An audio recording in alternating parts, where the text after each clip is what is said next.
All right, in this trek into DIY tech, we're going to take a look at the David series fighting robot. And no, it's not the dude from Prometheus. This one was actually named after David from of the David and Goliath fame. Um, and you'll see why in a second. So let's just go ahead and take a look at this.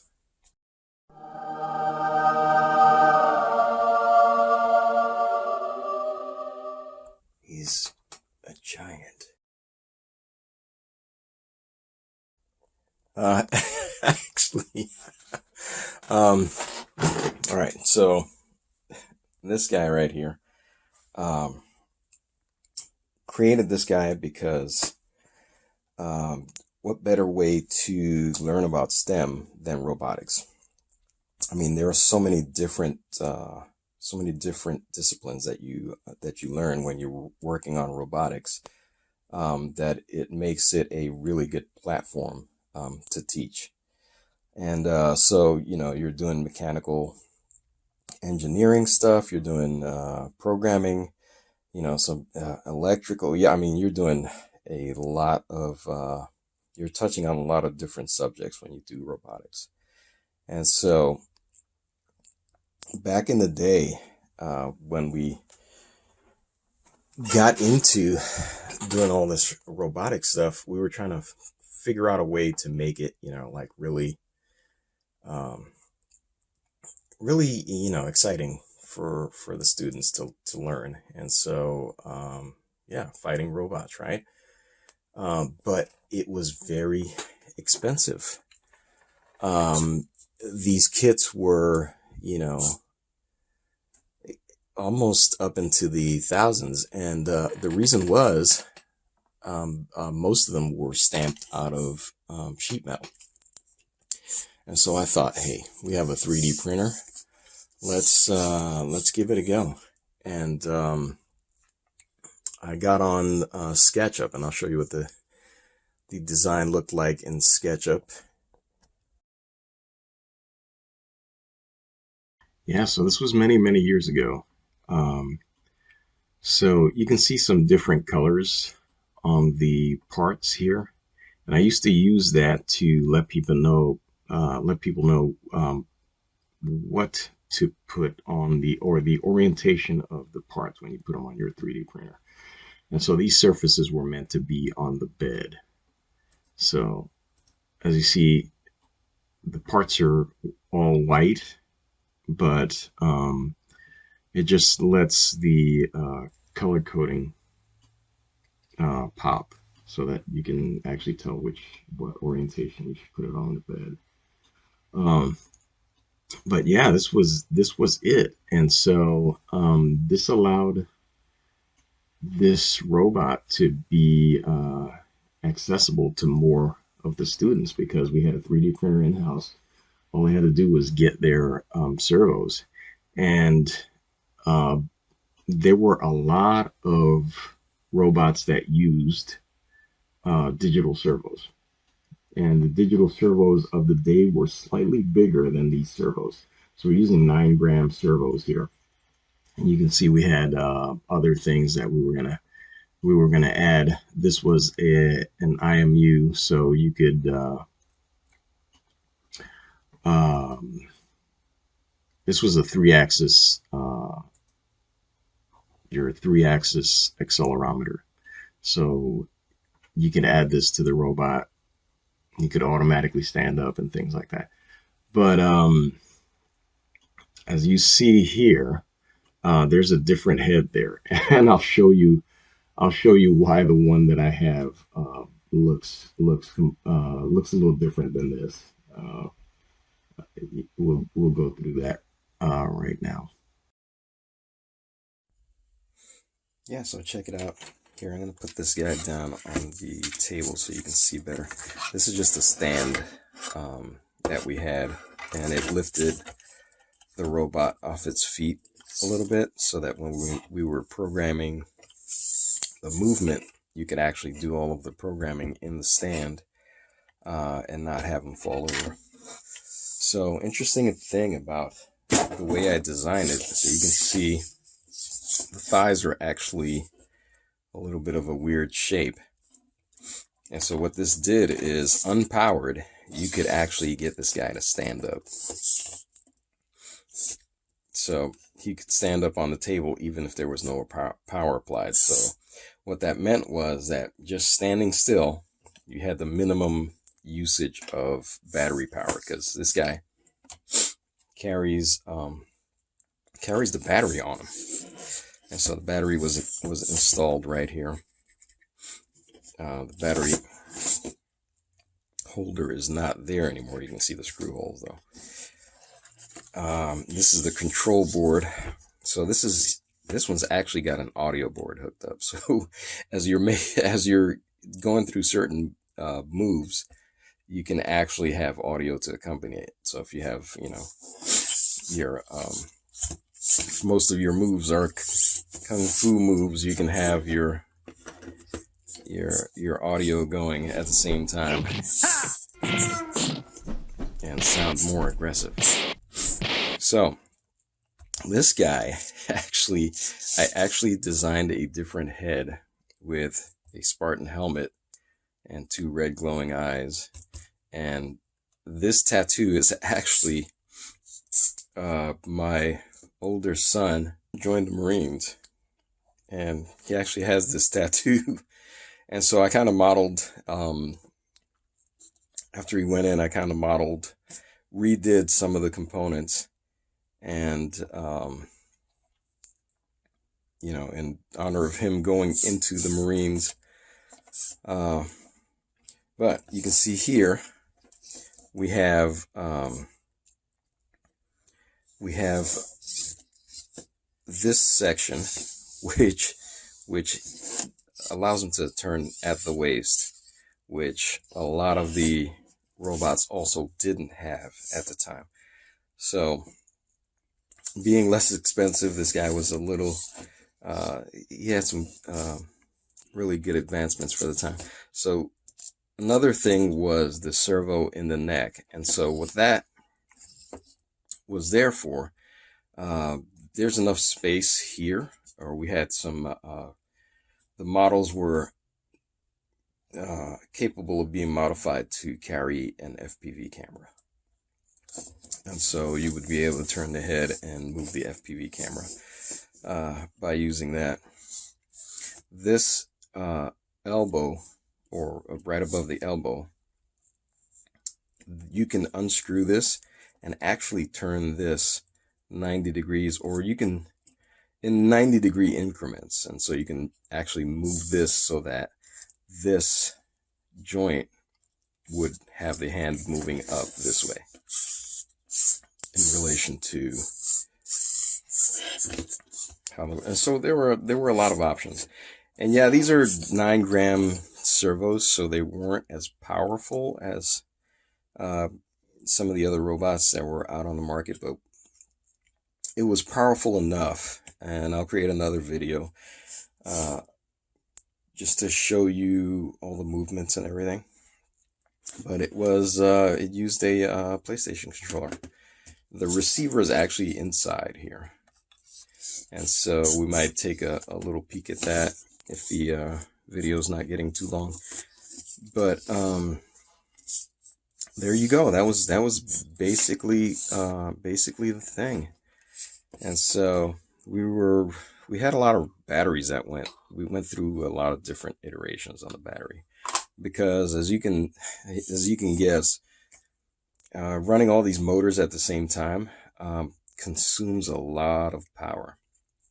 And so this was one of the batteries that went in there. The predecessors didn't last too long, but this is a 1500 milliamp hour.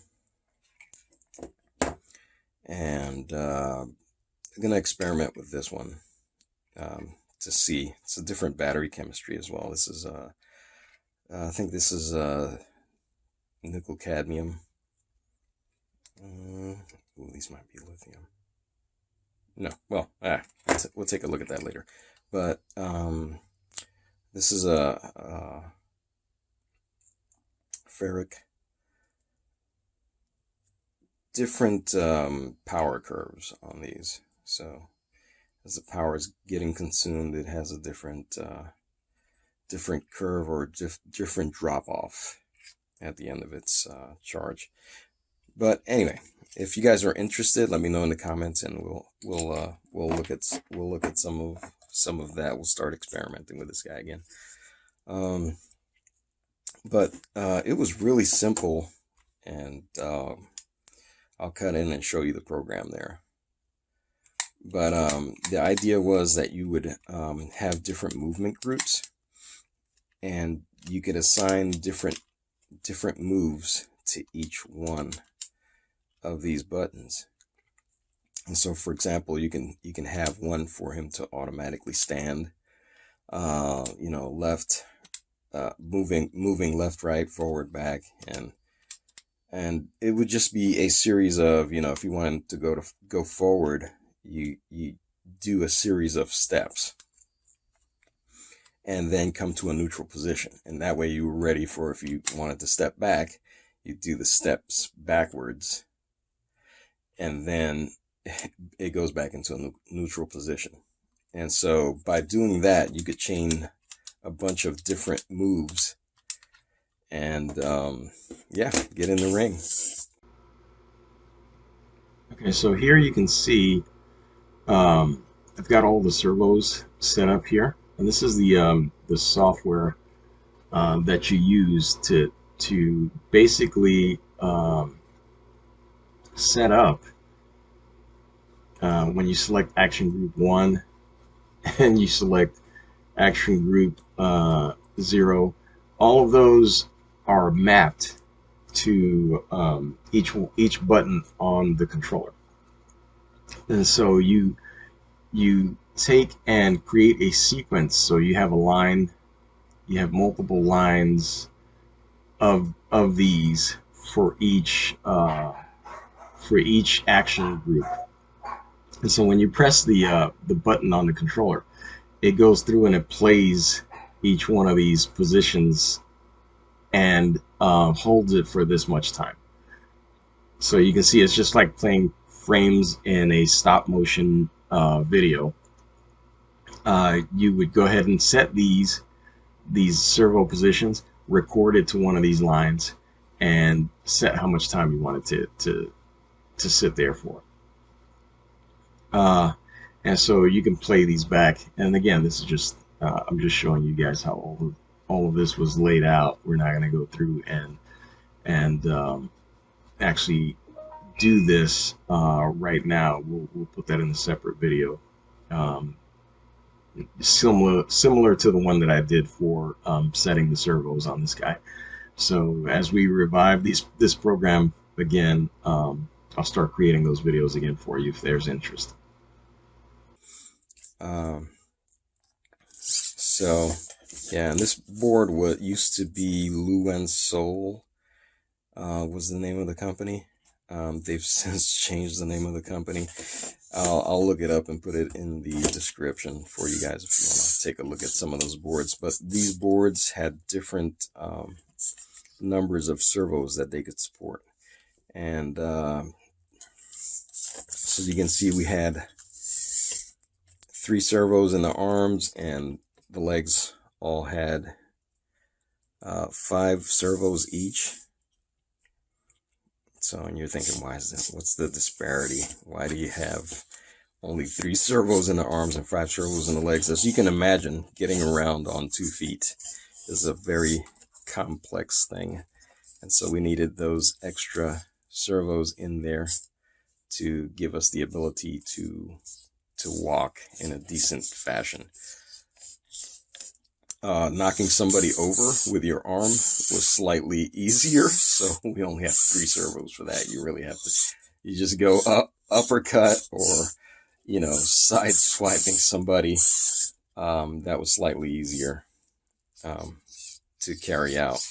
And of course, the addition of the hip section gave us the ability to also, you know, extend that out by turning the body as well as moving the arm out. But anyway, that was it. That's the design. I'll open the cover here real quick and let you see what's in there.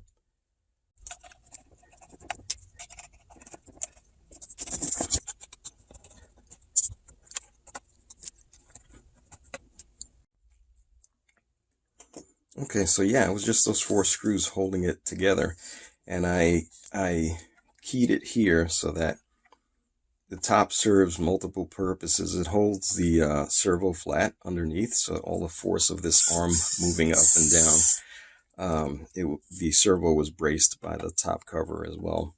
And then this made it easy to slide this cover in there, like so. It locked everything in.